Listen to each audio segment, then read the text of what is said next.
Bien-aimés, je suis vraiment heureux de partager encore une fois une bouchée de la parole avec vous. Alors, le titre de notre bouchée aujourd'hui c'est « Mais voyons que le vent était fort ». Bienvenue à la table du Seigneur. Yeah! Notre premier passage se trouve dans le livre de Matthieu. Matthieu au chapitre 14. Alors, nous allons commencer à partir du verset 24. Voici ce que disent les Écritures. La barque, déjà au milieu de la mer, était battue par les flots, car le vent était contraire. À la 4e veille de la nuit, Jésus alla vers eux, marchant sur les eaux. Remarquez ça. Les disciples avaient des problèmes avec les eaux. La barque était battue par les flots, battue par les eaux. Mais Jésus, lui, il vient vers eux, marchant sur les eaux, comme si de rien n'était. Oui, tous nos problèmes, le Seigneur marche dessus. Alléluia. Alors, le verset 26. Quand les disciples le virent marcher sur la mer, ils furent troublés et dirent, c'est un fantôme. Et dans leur frayeur, dans leur peur, ils poussèrent des cris. Mais non, regardez la réaction du maître. Le Seigneur dit, Jésus leur dit aussitôt, rassurez-vous, c'est moi. N'ayez pas peur. Écoutez la parole du Seigneur. Le Seigneur ne veut pas que son peuple puisse avoir des peurs ou des craintes, des soucis sur quoi que ce soit. Parce qu'il sait que les craintes, les soucis, les inquiétudes, c'est une porte ouverte qui laisse entrer des calamités. C'est pourquoi il dit, n'ayez pas peur. Ne laissez pas la peur vous envahir.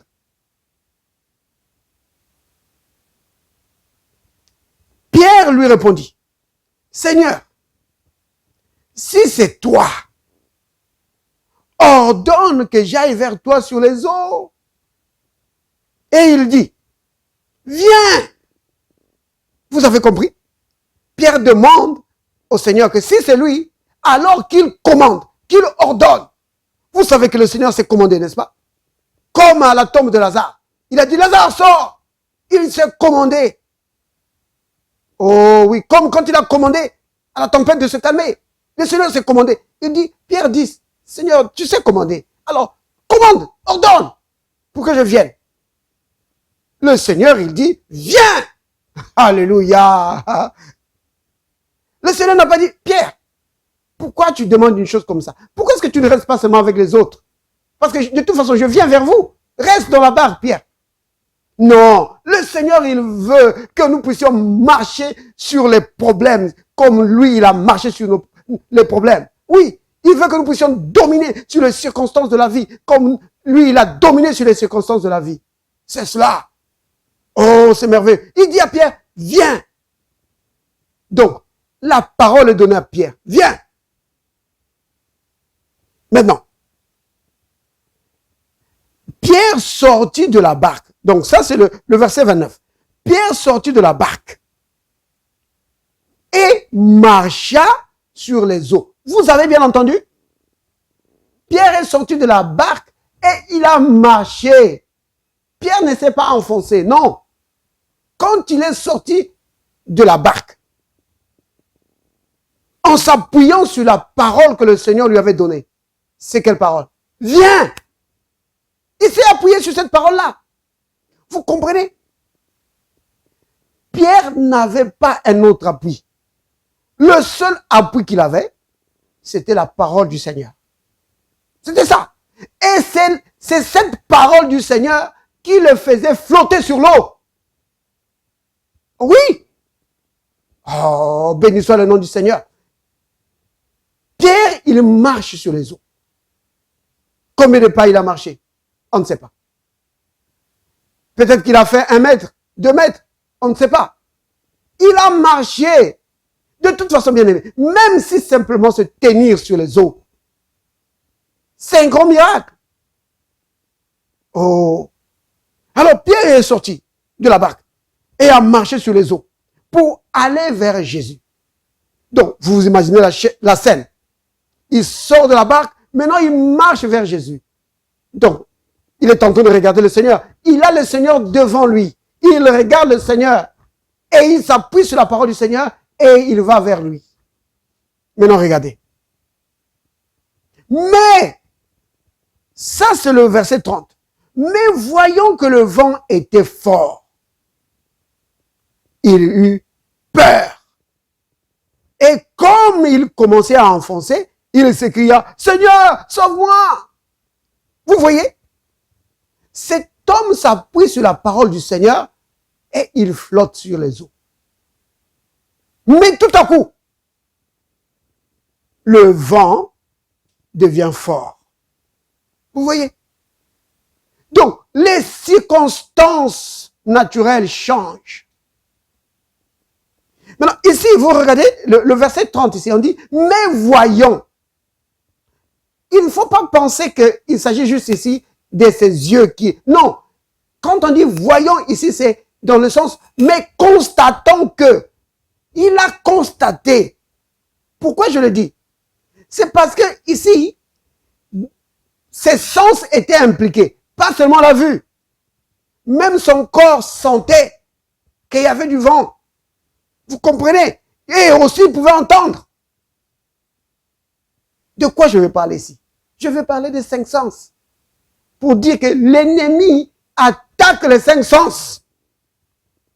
Le but pour lequel il attaque les 5 sens, c'est pour injecter les pensées de peur. Pourquoi? Pour paralyser ta foi et te détourner de la parole.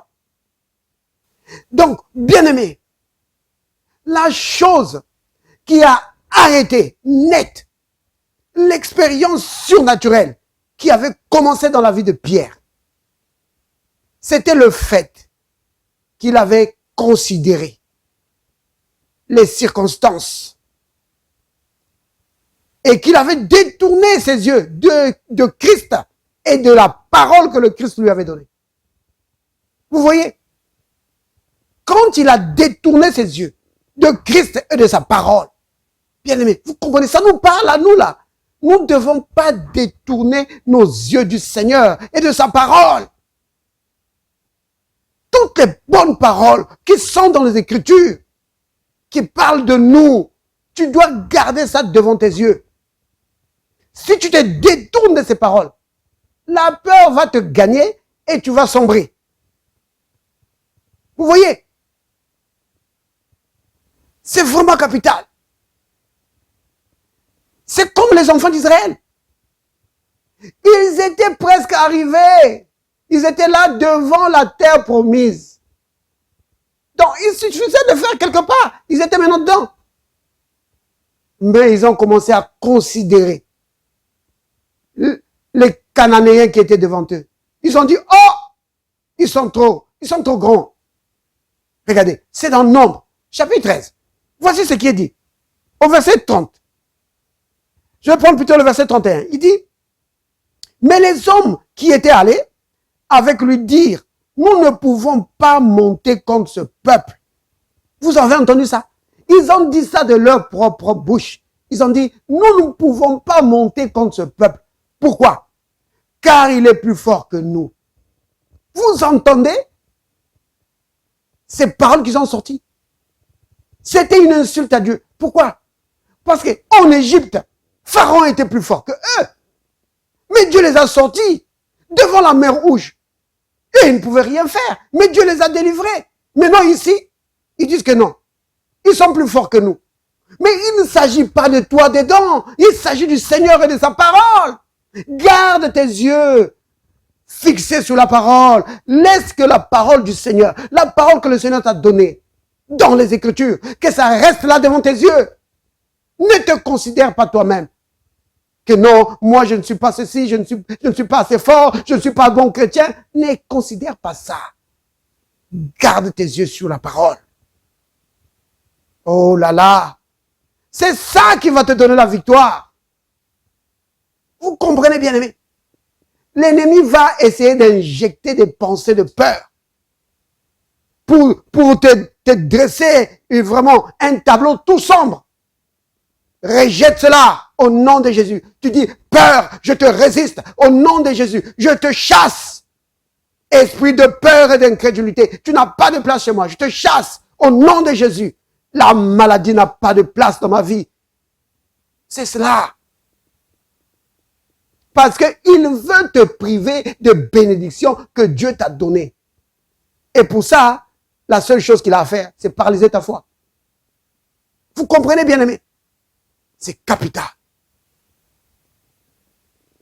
Père Saint, Père juste, merci pour ta grande bonté envers nous. Dieu Tout-Puissant, merci pour ta parole que tu nous as donnée, Père, pour fortifier notre foi, afin de triompher devant les circonstances de la vie.